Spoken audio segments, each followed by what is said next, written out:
প্রিয় হাজরিন, আমি একটু মনে করিয়ে দিতে চাই, কোরআনে কারিমে আল্লাহ রাব্বুল আলামিন যে ইহুদিদের যে চরিত্র বর্ণনা করেছেন সেখান থেকে আমরা কিছু পয়েন্ট আকারে আমরা আলোচনা করেছিলাম গত জুমায়, যে তারা আল্লাহ রাব্বুল আলামিনের শানে বেয়াদবি করেছে, যেটা আল্লাহ রাব্বুল আলামিন কোরআনে কারিমের ভিতরে বলেছেন। তারা বিভিন্ন নবীগণকে হত্যা করেছেন, সেটাও আল্লাহ রাব্বুল আলামিন কোরআনে কারিমের ভিতরে বলেছেন। অসংখ্য নবী রাসূল আল্লাহ রাব্বুল আলামিন পাঠিয়েছেন, তার ভিতরে 25 জন নবীর কথা আল্লাহ রাব্বুল আলামিন কোরআনে কারিমের ভিতরে বলেছেন। সেখানে হযরত ইয়াহইয়া আলাইহিস সালাতু ওয়াস সালাম, হযরত জাকারিয়া আলাইহিস সালাতু ওয়াস সালাম সহ বিভিন্ন বড় বড় নবীদেরকে তারা হত্যা করেছে। ওয়াদা চুক্তি তারা যুগে যুগে মুসলমানদের সাথে ভঙ্গ করেছে। এই বিভিন্ন ঘটনা আল্লাহ রাব্বুল আলামিন কোরআনে কারিমের ভিতরে যে আয়াত নাজিল করেছেন, সে আয়াতের প্রেক্ষাপট সেখান থেকে আমরা গত জুমায় জেনেছি যে তারা ওয়াদা ভঙ্গ করেছে। শুধু তাই নয়, তারা বিভিন্ন নবীদেরকে হত্যা করার পাশাপাশি রাসূল সাল্লাল্লাহু আলাইহি ওয়াসাল্লামকেও বিভিন্নভাবে তারা হত্যা করার চেষ্টা করেছে। সব সময় তারা রাসূল সাল্লাল্লাহু আলাইহি ওয়াসাল্লামকে যে হত্যা করার চেষ্টা করেছে, সেখানে কিন্তু তারা সফল হয়েছে না ব্যর্থ হয়েছে? সেখানে কিন্তু তারা ব্যর্থ হয়েছে, প্রিয় ভাইরা আমার। তো যাই হোক, এখনও তাদের যে চক্রান্ত, তাদের যে ষড়যন্ত্র মুসলমানের বিরুদ্ধে, মুসলমান রাষ্ট্রের বিরুদ্ধে অব্যাহত আছে না নাই? কথা কন না কেন? অব্যাহত আছে না? আছে। কিভাবে? যে আমরা দেখেছি কিছুদিন আগেও ইরানকে তারা আক্রমণ করেছে, তার আগে ফিলিস্তিনে তারা বর্বর আক্রমণ করেছে এবং আক্রমণ চালিয়েই যাচ্ছে। এভাবে করে করে তারা ফিতনা ফাসাদ তারা সৃষ্টি করার চেষ্টা করছে, যেটা আল্লাহ রাব্বুল আলামিন কোরআনে কারিমের ভিতরেও বলেছেন। আল্লাহ রাব্বুল আলামিন বলছেন, কুল্লামা আওকাদু নারুল লিল হারবি আতফাআহুল্লাহ ওয়া ইয়াসআউনা ফিল আরদি ফাসাদা ওয়াল্লাহু লা ইউহিব্বুল মুফসিদিন। তারা যখনই যুদ্ধের আগুন জ্বালায়, আল্লাহ রাব্বুল আলামিন তা নিভিয়ে দেন। তারা পৃথিবীতে অশান্তি বিস্তার করে বেড়ায়, অথচ আল্লাহ রাব্বুল আলামিন যারা পৃথিবীতে অশান্তি বিস্তার করে বেড়ায়, তাদেরকে আল্লাহ রাব্বুল আলামিন পছন্দ করেন না। তারা চায় পৃথিবীতে ফিতনা ফাসাদ তৈরি করতে। তারা চায় মুসলমানদের সাথে যুদ্ধ বিগ্রহ করতে। তারা চায় মুসলমানদেরকে ধ্বংস করে দিতে। তারা চায় মুসলমানদেরকে কষ্টে নিপতিত করতে। আল্লাহ রাব্বুল আলামিন বলছেন যে তারা যতই চেষ্টা করুক না কেন, মুসলমানদেরকে কি নিঃশেষ করতে পারবে? বরঞ্চ তারাই নিঃশেষ হয়ে যাবে। আপনারা দেখেছেন, এই আয়াতের প্রেক্ষিতে যদি আমরা বলি,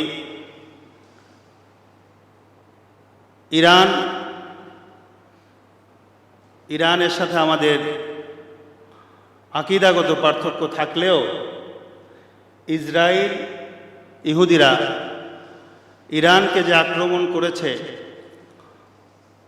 কেন আক্রমণ করেছে? মধ্যপ্রাচ্যের তৃতীয় শক্তি হিসাবে ইরান বর্তমানে রয়েছে। ইরানে পারমাণবিক বোমা তারা বানাতে চাচ্ছে। পারমাণবিক বোমায় যেন কোনো মুসলিম দেশ, ইরান অথবা অন্য কোনো দেশ, তারা যেন সমৃদ্ধ হতে না পারে, সেজন্য তারা ইরানের উপর আক্রমণ চালিয়েছে, ঠিক কিনা? সেখানে সহযোগিতা করেছে কারা? আমেরিকা। আমি এর আগেও ইহুদি জাতির যে চরিত্র, সেই চরিত্র, ইহুদি জাতির যে ইতিহাস, সেই ইতিহাস বর্ণনা করতে গিয়ে আপনাদেরকে আমি আলোচনা করেছিলাম, ইহুদি জাতিরা কখনো নিজেরা টিকে থাকতে পারবে না। তারা পরগাছার মতো একজনের উপর ভর করে টিকে থাকবে, যেটা আল্লাহ রাব্বুল আলামিন কোরআনে কারিমের ভিতরে বলেছেন। আমি ওই দিক যাচ্ছি না। ইহুদি জাতি কিন্তু তাই আপনার যতদিন পর্যন্ত তার পিছনে আমেরিকা থাকে ততদিন পর্যন্ত সে একটু চিল্লাচিল্লি করে, মুসলমানদের উপর আক্রমণ করে। যখনই আপনার আমেরিকা একটু পিস্টান দেয় তখনই তার সমস্ত শক্তি শেষ হয়ে যায়। আমরা দেখেছি না? আমার মনে হয় যে যুদ্ধ চলছিল, বর্তমানে আমেরিকার মধ্যস্থতায় যুদ্ধবিরতি রয়েছে। ওদেরকে তো বিশ্বাস নাই, ওরা বিশ্বাসঘাতক। আবার কখন যে মুসলমানের উপর আক্রমণ চালায় সেটা কি বলা যায়? কারণ তারা সব সময় বিশ্বাসঘাতকতা করে এসেছে, ওয়াদা রক্ষা করে নাই, ওয়াদার খেয়ানত করেছে, যেটা কোরআনে কারীম আল্লাহ রাব্বুল আলামিন বলেছেন। সেজন্য মুসলিম বিশ্বকে, মুসলিম জাতিকে তাদের চরিত্র সম্পর্কে জেনে তাদের থেকে সতর্ক হয়ে থাকার দরকার আছে না নাই?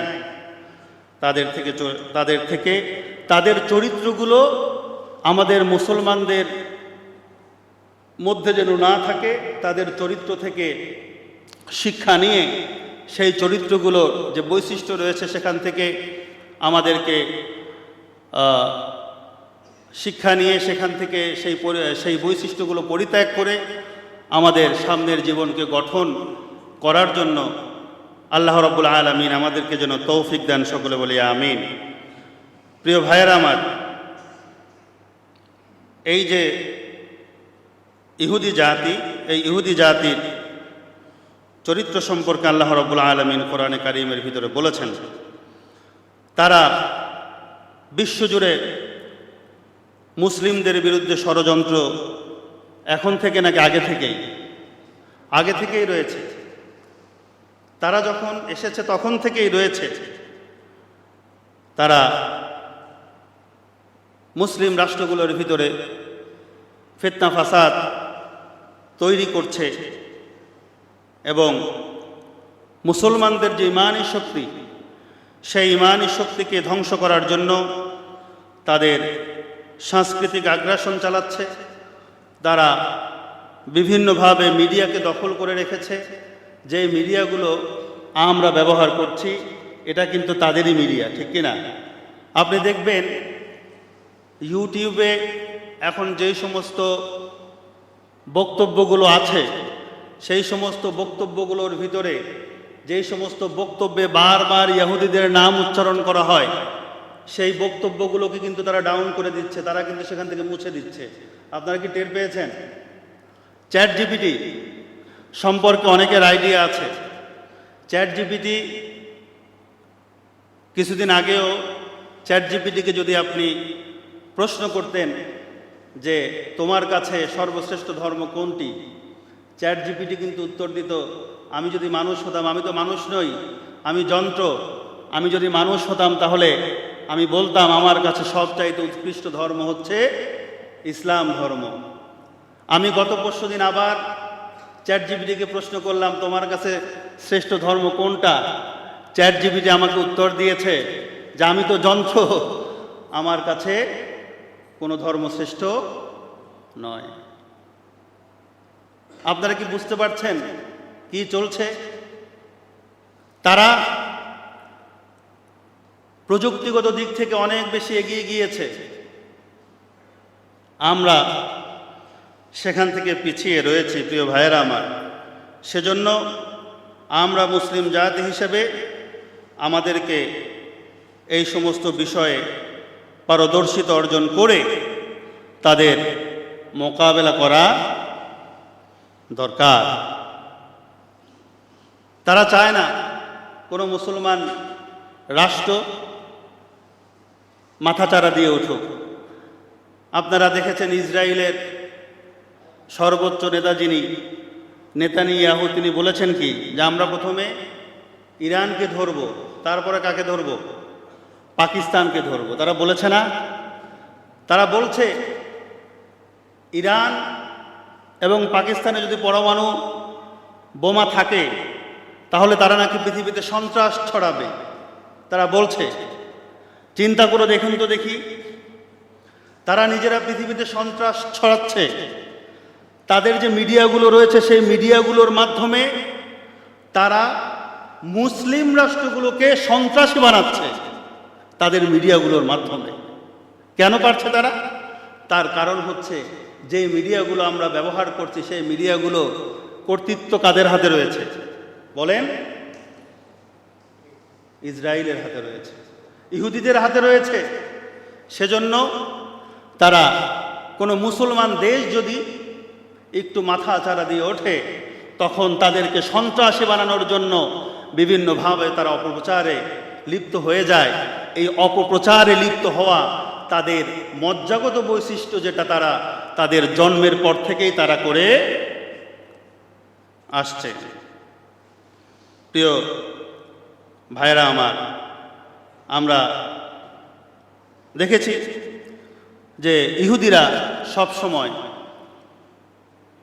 মুসলমানদের পিছনে কেন লাগে, মুসলমানদের বিরুদ্ধে তাদের এত হিংসা কেন,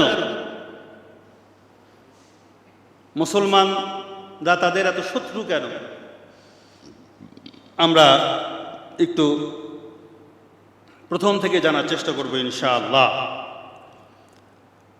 ইহুদিদের মনে মুসলমানদের বিরুদ্ধে হিংসা রয়েছে, জ্বালা রয়েছে, হিংসা জ্বালা যন্ত্রণা রয়েছে। হিংসার আগুনে তারা জ্বলে মুসলমানদেরকে দেখলে। হিংসার জ্বালা কখন থাকে? যখন একটা জিনিস কিছু করতেও পারে না, সইতেও পারে না, এরকম অবস্থা হলে তার ভিতরে হিংসার জ্বালা তৈরি হয়। ইসলামের প্রতি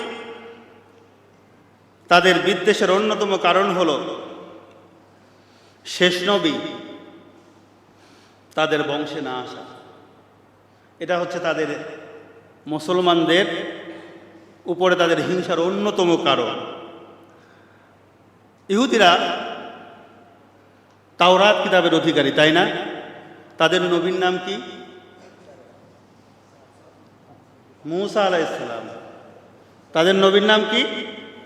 মূসা আলাইহিস সালাম। তাওরাতের মধ্যে আছে মুহাম্মদ নামে একজন নবী আসবে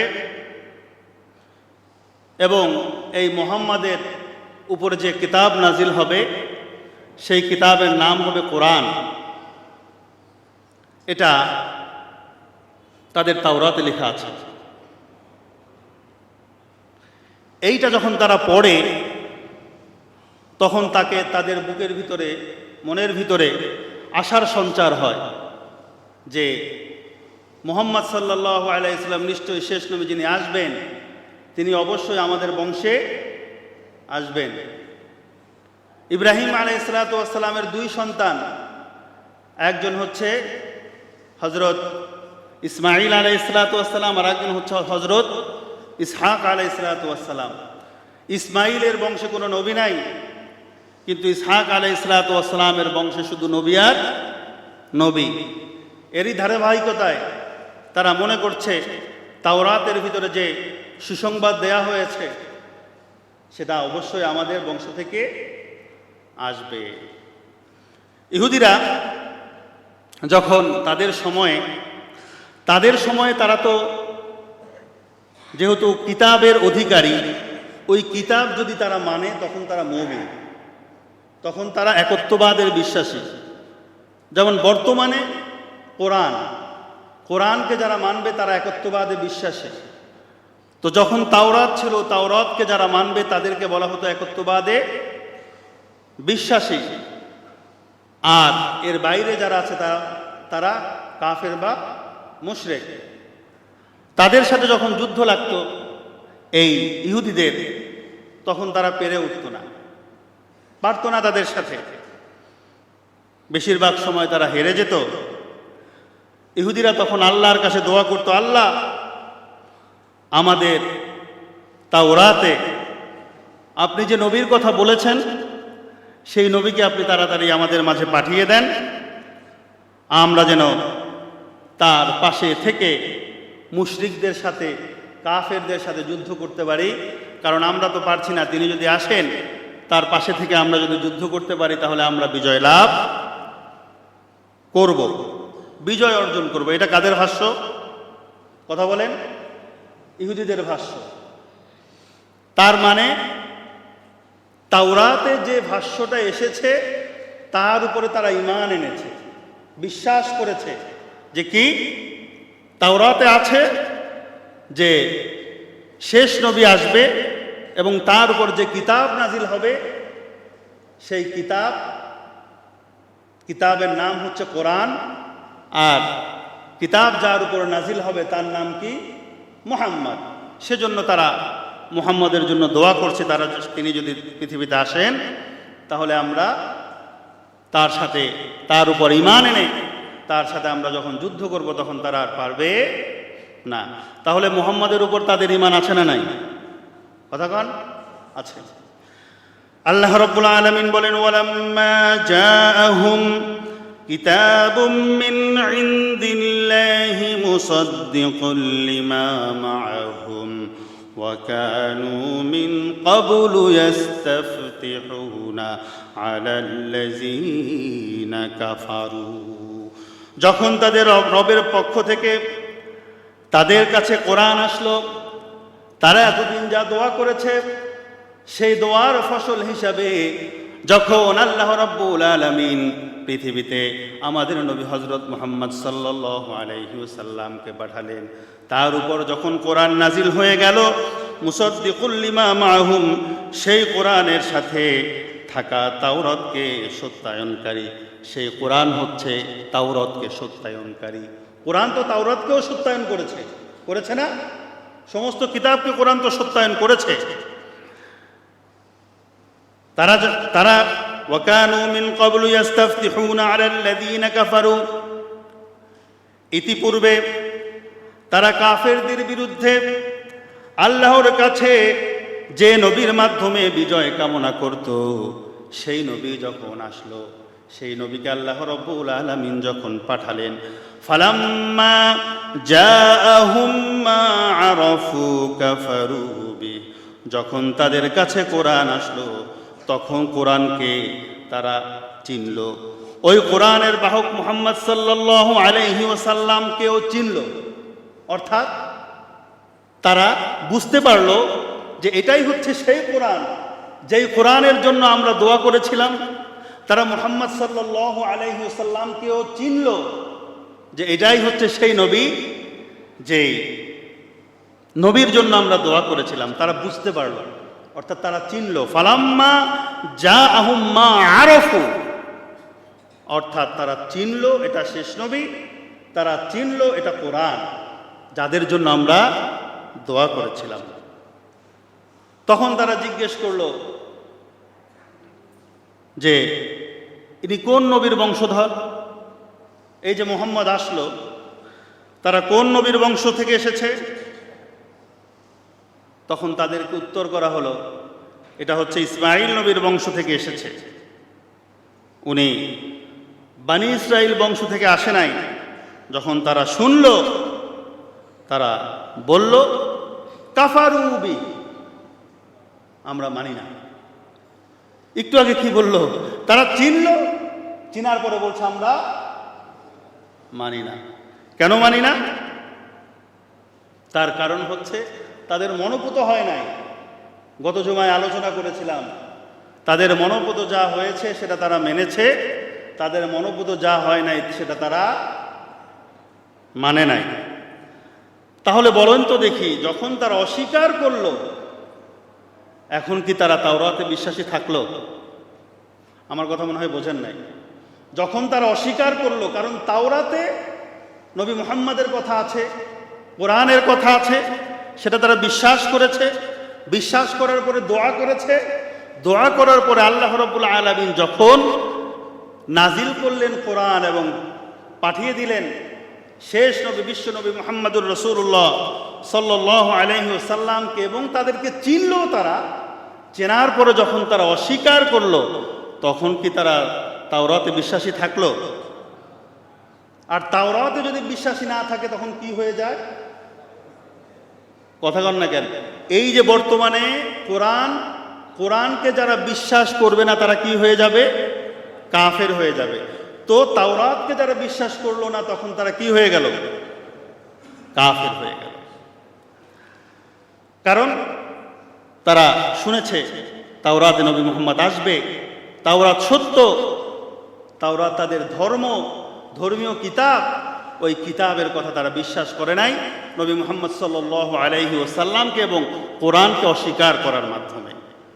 আল্লাহ রাব্বুল আলামিন সেটাই তারা বললেন। দেখেন, তাওরাতকে যখন মানলেন না,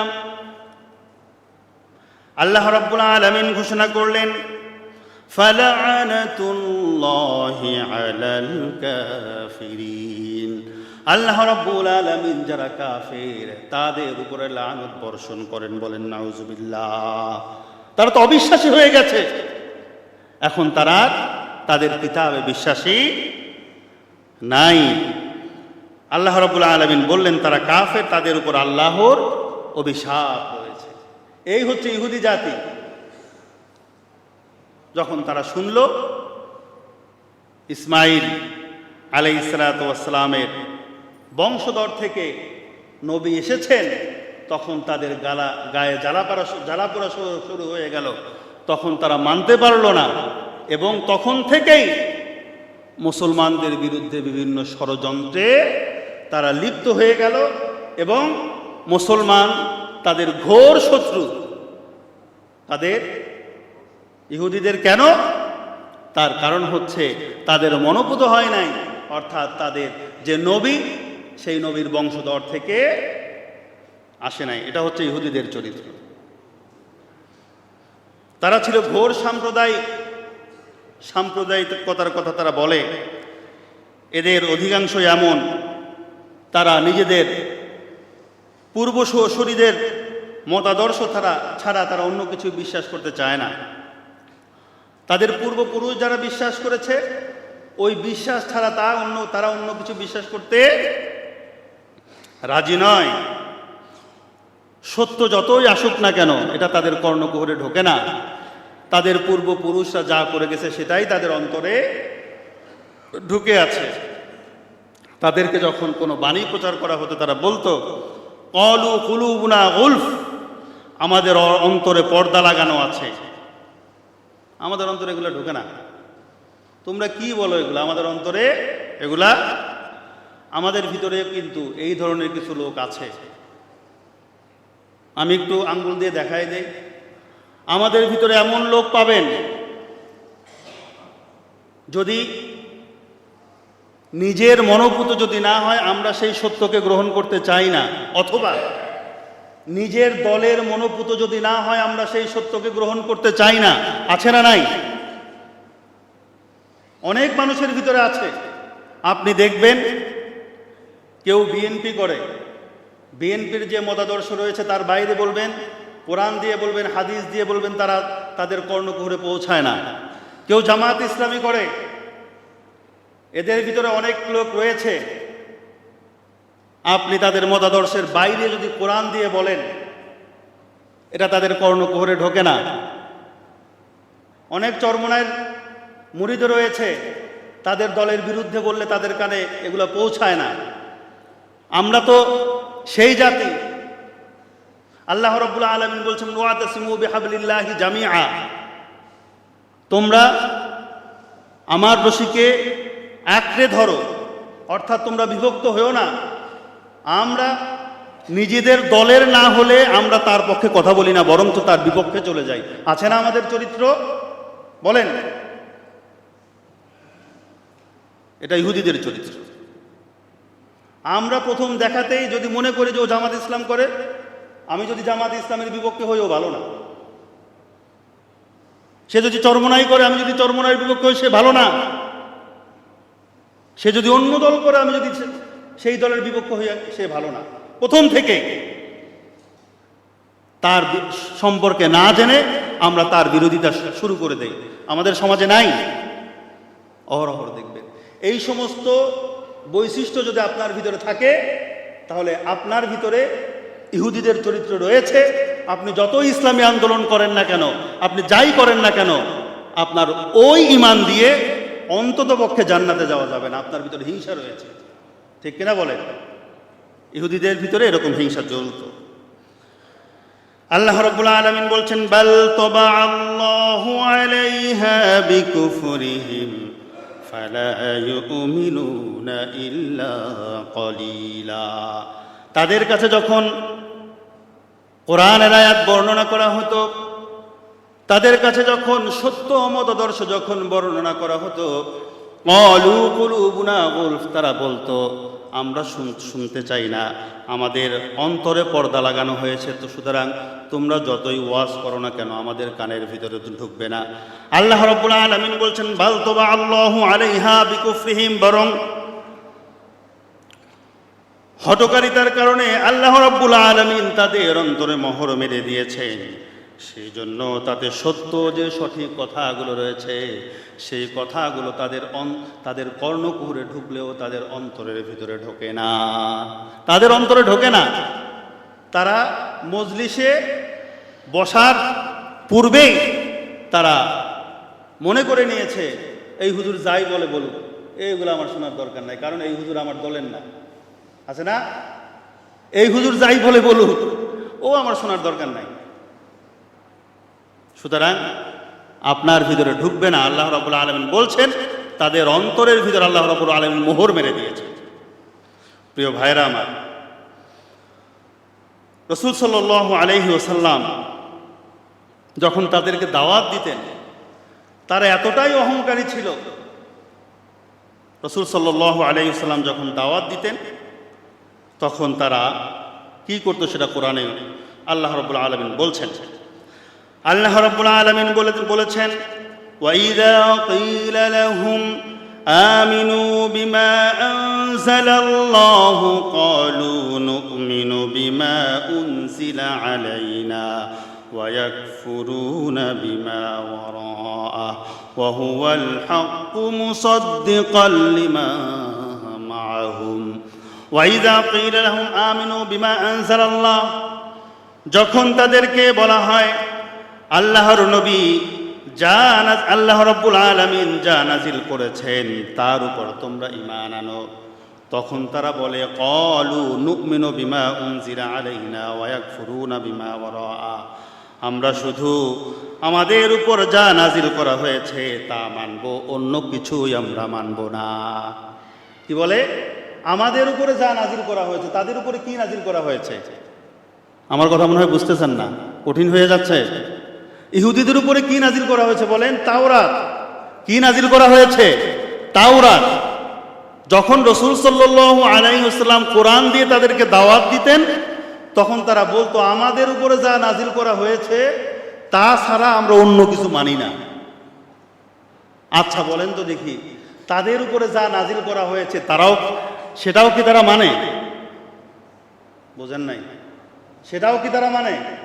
তাওরাতও তো তারা মানে না। একটু আগেই তো আমরা দেখলাম, ক্বালু নু'মিনু বিমা উনজিলা আলাইনা ওয়া ইয়াকফুরুনা বিমা ওয়ারাআহু, তারা বলে আমাদের উপরে যা নাজিল করা হয়েছে আমরা শুধুই সেটা মানবো, আর বাকিগুলো মানবো না। ওয়া ইয়াকফুরুনা বিমা ওয়ারাআহু, বাকিগুলো মানবো না। ওয়া হুয়াল হাক্কু মুসাদ্দিকাল লিমা মাআহুম, কোরআনে আল্লাহ রাব্বুল আলামিন তাওরাতকে সত্যায়ন করেছে, সেই তাওরাতও কিন্তু তারা মানে না। কুল ফালিমা তাকতুলুনা আম্বিয়া আল্লাহি মিন ক্বাবলু ইন কুনতুম মুমিনিন। আল্লাহ রাব্বুল আলামিন বলছেন তোমরা বলছো তোমাদের উপরে যা নাজিল করা হয়েছে তোমরা তা মানবে, তাওরাত তোমরা মানো, তাহলে কুল ফালিমা তাকতুলুনা আম্বিয়া আল্লাহি মিন ক্বাবলু, তোমরা যদি তাওরাত যদি মেনে থাকো তাহলে অসংখ্য নবী রাসূলদেরকে তোমরা কেন হত্যা করলে? ইন কুনতুম মুমিনিন, তোমরা যদি তাওরাতকে যদি মেনে থাকো, তোমরা যদি মুমিন হয়ে থাকো, তাহলে তোমরা অসংখ্য নবী রাসূলদেরকে কেন হত্যা করলে? অর্থাৎ তোমরা তাওরাতও মানো না, সব জায়গায় মিথ্যাবাদী, সব জায়গায় ধোঁকাবাজি। কারা? ইহুদিরা। তাদের কথার কোনো ঠিক নাই, মিথ্যা কথা বলে, ধোঁকাবাজি করে। এখনো তাদের সেই চরিত্র আছে না নাই? আছে। প্রিয় ভাইয়েরা আমার, তারা কিন্তু তাওরাতও মানে না। তাদের নবীকে কথা কন না কেন? তাদের নবীকে, ইহুদিদের নবীকে, ইহুদিদের সম্পর্কে আমাদের ধারণা রাখতে হবে তো।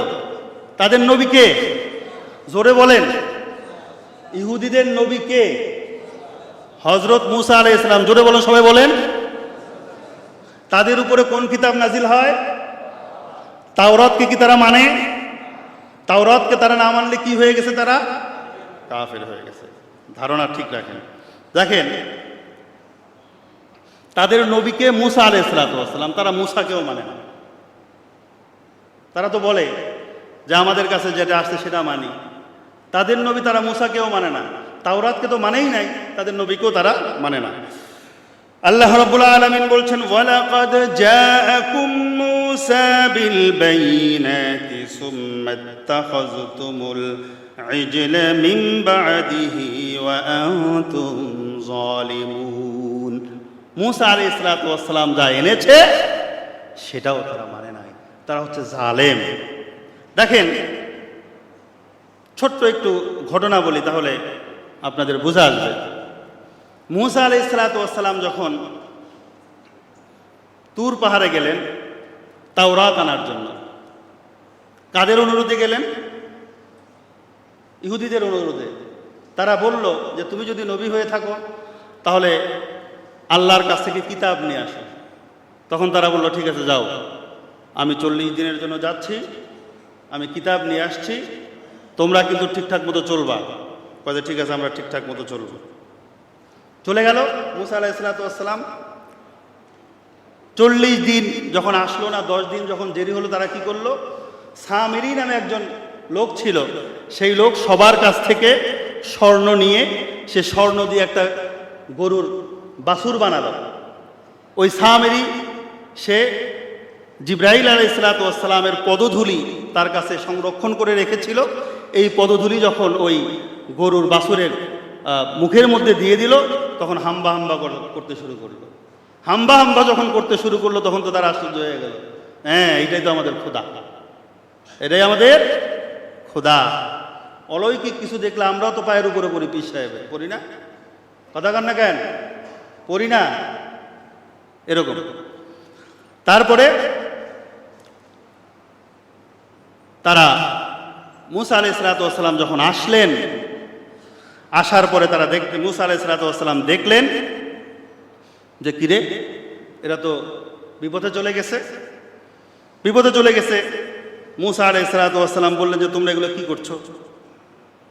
মূসা নবীকে তারা বলল, ভালো কথা, তুমি কি নিয়ে আসছো? কয় আল্লাহর বাণী, তোমরাই তো আমার পাঠাইছিলে। কয় এটা যে আল্লাহর বাণী, এটার সত্যতা কি? চিন্তা করে কি কয়, এইটা যে আল্লাহর বাণী, এটার সত্যতা কি? তাহলে কি হবে? বলে যে আমরা এটা নিজ কানে শুনতে চাই। এটা যে আল্লাহর বাণী, আমরা নিজ কানে শুনতে চাই। এগুলো সব কোরআনের কথা বলছে, বানায় বলতেছে না, সব কোরআনের আয়াত। মূসা আলাইহিস সালাম বললেন যে ঠিক আছে, আল্লাহর সাথে কথা বলে বললেন যে ঠিক আছে, তোমরা 70 জন নির্বাচন করো। 70 জনকে নিয়ে গেলেন তুর পাহাড়ে। তুর পাহাড়ে নিয়ে যাওয়ার পরে 70 জনকে বললেন যে তোমরা এখানে থাকো, আমি তুর পাহাড়ে যাচ্ছি, আল্লাহর সাথে কথা বলছি, তোমরা শুনবে। বলেছে ঠিক আছে। মূসা আলাইহিস সালাম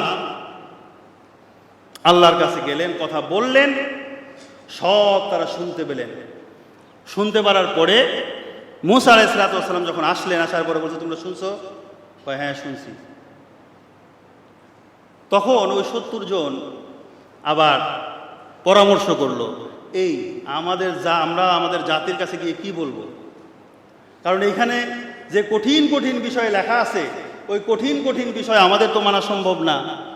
তাহলে এমন কিছু বলতে হবে কঠিন বিষয় যেন মানা না লাগে। আমাদের ভিতরেও কিন্তু এরকম আছে, কোরআনের সহজগুলো মানতে চায়, কঠিনগুলো মানতে চায় না। যাই হোক, তারা গেল, তারা বলল যে ঠিক আছে, আমরা সব কিছু শুনেছি, আল্লাহর সাথে কথা বলেছি সেটাও শুনেছি, কিন্তু আমাদের কঠিন বিষয়গুলো আমরা মানতে পারবো না। কঠিন বিষয়গুলোর ক্ষেত্রে কিছু শিথিলতা আছে। আল্লাহ কি কঠিন বিষয়গুলোর ক্ষেত্রে শিথিলতা আছে এটা বলেছে? এটা তারা বানিয়ে তাদের কওমের কাছে গিয়ে বলল। আল্লাহ রাব্বুল আলামিন তখন রেগে গেলেন। দেখেন, আল্লাহ রাব্বুল আলামিন বলছেন, ওয়াইযা খাযনা মিসাকাকুম ওয়া রাফা'না ফাওকাকুমুত তুর আল্লাহ রাব্বুল আলামিন পুরা তুর পাহাড়টাকে জাতির উপরে এভাবে ধরলেন, হাত দিয়ে যেরকম ধরে পুরা পাহাড়টাকে তাদের উপরে ধরলেন, সবাই এরকম দেখতে পাচ্ছে। এখন এই পাহাড়টা যদি তাদের উপরে পড়ে কি হবে? কথা কয় না কেন? থাকবে? তারা ভয় পেয়ে গেছে, কিরে এবার কি অবস্থা? তখন তাদেরকে বলা হলো, তোরা কি মানবি? আল্লাহ কয়, তোরা কি মানবি? তখন দেখেন অন্য আয়াত আল্লাহ রাব্বুল আলামিন বলছেন, ওয়াইয নাতাকনাল জাবালা ফাওকাহুম কাআন্নাহু যুল্লাতুন ওয়া যান্নু আন্নাহু ওয়াকিউম বিহিম। স্মরণ করো যখন আমি পাহাড়কে তাদের মাথার উপরে তুলে ধরেছিলাম, যেন একটিখানা সামিয়ানার মতো তাদের উপরে, তাদের মাথার উপরে পাহাড় যখন আমি তুলে ধরেছিলাম। খুযু মা আতাইনাকুম বিকুওয়াতিন ওয়াসমাউ, আমি বলেছিলাম আমি যা দিয়েছি সেটা মানবি কিনা বলো, শোনো এবং সেটাকে মেনে নাও। তারা বলেন, আল্লাহ মানি মানি মানি মানি, আল্লাহ আমাদেরকে ধ্বংস করে দিও না, আমরা মানি, সব মানি। অন্তরের কথা আল্লাহ জানে না জানে না? দেখেন মুখে মুখে কয় মানি, অন্তরে কয় দূর, এখন তো কই, এখন তো বাসি। আল্লাহ রাব্বুল আলামিন সেটাও কোরআনে কারীমের ভিতরে বলছেন, ক্বালু সামি'না ওয়া আসাইনা। তখন তারা বলেছিল, আল্লাহ আমরা শুনলাম, মেনে নিলাম, মনে মনে তারা বলল আমরা প্রত্যাখ্যান করলাম। নাউযুবিল্লাহ, বলে আমরা প্রত্যাখ্যান করলাম। এ যুগেও কিছু মানুষ আছে, তাদেরকে আপনি যতই বুঝাবেন তারা বলবে, হুজুর শুনছি শুনছি, আপনি একটা ছোট হুজুর, কত বড় বড় হুজুর আম করে শিখাইলো, কত বড় বড় হুজুর আম করে বলল, ওরা আমাকে বুঝাইতে পারে না, আপনি আমাকে বুঝাইতে এসেছেন। আরে আপনার চাইতে কোরআন আমরা ভালো বুঝি, আছে না নাই? মনে মনে কিচ্ছু বলে না, কিন্তু মনে মনে, আপনার মুখে মুখে কিচ্ছু বলে না, কিন্তু মনে মনে প্রথমেই প্রত্যাখ্যান করে নেয়। কেন? তার কারণ হচ্ছে এই হুজুরকে তার পছন্দ না। কথা বুঝতে পেরেছেন? আপনি দেখবেন কিছু কিছু মাসআলা বলেন, কিছু কিছু বিধান বলেন, নিজের মনোপুত যখন না হয় তখন আমরা আমাদের মনোপুত করার জন্য বিভিন্ন জায়গায় যাই, তাদের কাছ থেকে ফতোয়া নিয়ে চেষ্টা করি ওই জিনিসটাকে হালাল করা যায় কিনা। এটা হচ্ছে ইহুদিদের চরিত্র। প্রিয় ভাইয়েরা আমার, যাই হোক, বেশি কথা বলবো না। তাহলে আমাদের করণীয় কি? কয়েকটা বাক্য দিয়ে শেষ করবো। এটা হচ্ছে ইহুদি জাতি, যুগে যুগে তারা তাদের নবীদেরকে হত্যা করেছে, তারা তাদের মনোপিত না হওয়ার কারণে তারা তাদের উপরে যে তাওরাত নাজিল হয়েছে সেটাকে প্রত্যাখ্যান করেছে, তাদের নবীদেরকে প্রত্যাখ্যান করেছে, নবীদেরকে বিভিন্নভাবে হত্যা করেছে। এটা হচ্ছে ইহুদি জাতি। এই ইহুদি জাতি তারা বলছে যে ঠিক আছে, আজকে ইরানের সাথে যুদ্ধ করব না, বলেন তো দেখি সুযোগ যদি পায় তারা কি ছাড়বে? কোন আবার মারবে না? আমাদের কি করা উচিত? এই ইহুদি জাতি থেকে সতর্ক থাকা উচিত কি উচিত নয়? সতর্ক থাকা উচিত। কারণ তারা জাতিগতভাবে তারা ফিতনা ফাসাদ সৃষ্টিকারী, তারা মিথ্যাবাদী, তারা ওয়াদা লঙ্ঘনকারী। আমাদের সতর্ক থাকতে হবে। এবং সেখানে একটা কথা বলে যাই, এই যে ইরান মধ্যপ্রাচ্যের তৃতীয় পরাশক্তি, যার কারণে ইরানকে মারতে চায়। বলেন তো দেখি, ইরানকে মারতে চায়, আমরা এখানে বসে আছি, আমরা খুব নিরাপদ মনে হয়? আমরা কি খুব নিরাপদ? কথা কন না কেন? কেন নিরাপদ নয়? তার কারণ হচ্ছে মজ্জাগতভাবে তারা মুসলমানদের বিরোধিতা করে, মুসলমানদের শত্রু।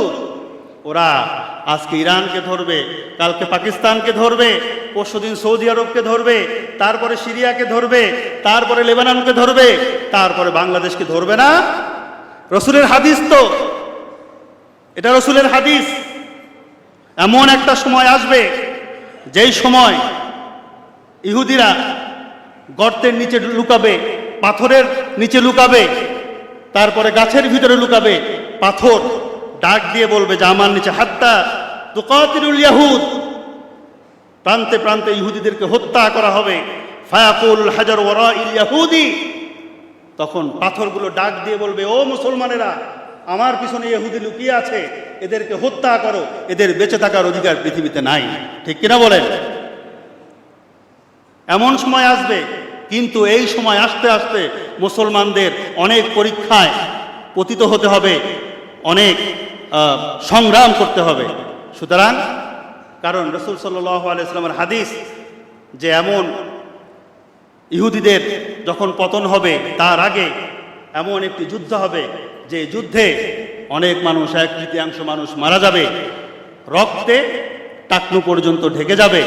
সুতরাং এই পরিস্থিতি পাড়ি দেওয়ার জন্য নিজেদেরকে তৈরি হওয়ার দরকার আছে না নাই? আছে।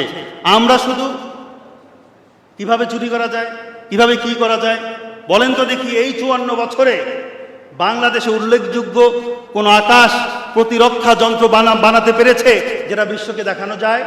এইটা নিয়ে তো আমার কোনো চিন্তাও করে না। ইসরায়েল ইরানের পরমাণু বিজ্ঞানীদেরকে ধরে ধরে ওখান থেকে আক্রমণ করে আকাশ সীমার মাধ্যমে তাদেরকে হত্যা করছে, আর আমরা আমাদের পরমাণু বিজ্ঞানীদেরকে ধরেও রাখতে পারছি না। ঠিক কিনা বলেন? আমরা তাদেরকে মূল্যায়ন করতে পারছি না, যার কারণে বিভিন্ন দেশ আমাদের দেশ থেকে এরকম যাদের প্রতিভা আছে, যাদের মেধা আছে, তাদেরকে ধরে নিয়ে গিয়ে তারা তাদের মেধার মূল্যায়ন করে করে তারা উপকৃত হচ্ছে। আর আমরা মুসলমান জাতি, আমরা শুধু আছি নিজেদের স্বার্থ নিয়ে। ঠিক কিনা বলেন? সুতরাং প্রিয় ভাইয়েরা আমার, পড়াশোনা করতে হবে এবং নিজেদেরকে প্রস্তুত রাখতে হবে। জিহাদের ডাক যখন তখন আসতে পারে, জিহাদের মন মানসিকতা রাখতে হবে। নিজেরা স্বনির্ভর হতে হবে আকাশ প্রতিরক্ষা ব্যবস্থায় এবং সীমান্ত প্রতিরক্ষা ব্যবস্থায় নিজেদেরকে স্বনির্ভর হতে হবে এবং আল্লাহর কাছে দোয়া করতে হবে। এই যে ইরানের জন্য, ইরান যে এখন তাদের বিরুদ্ধে যুদ্ধ করছে, ইরানের জন্য কি দোয়া করা যাবে না? যাবে। কেন? তাদের সাথে তো আমার আকীদার মিল নাই, তাও দোয়া করা যাবে? অবশ্যই দোয়া করা যাবে। কেন দোয়া করা যাবে? তার কারণ হচ্ছে ইরান হচ্ছে মজলুম, ওরা হচ্ছে জালেম। ঠিক কিনা বলেন? আপনি যদি জালেমদের পক্ষে থাকেন তাহলে আপনি জালেম, আপনি যদি মজলুমদের পক্ষে থাকেন তাহলে আপনি। সুতরাং আমরা দোয়া করি ওই ইরানের মাধ্যমে, কোন একটা পরাশক্তির মাধ্যমে, এই যে ইসরায়েল নামক মধ্যপ্রাচ্যের যে বিস্ফোরা, এই বিস্ফোরাকে আল্লাহ রাব্বুল আলামিন পৃথিবী থেকে মিটিয়ে দেন। সকলে বলি আমিন। ওয়া আখিরু দাওয়ানা আলহামদুলিল্লাহি রাব্বিল আলামিন। সকলে সুন্নাত আদায় করেন।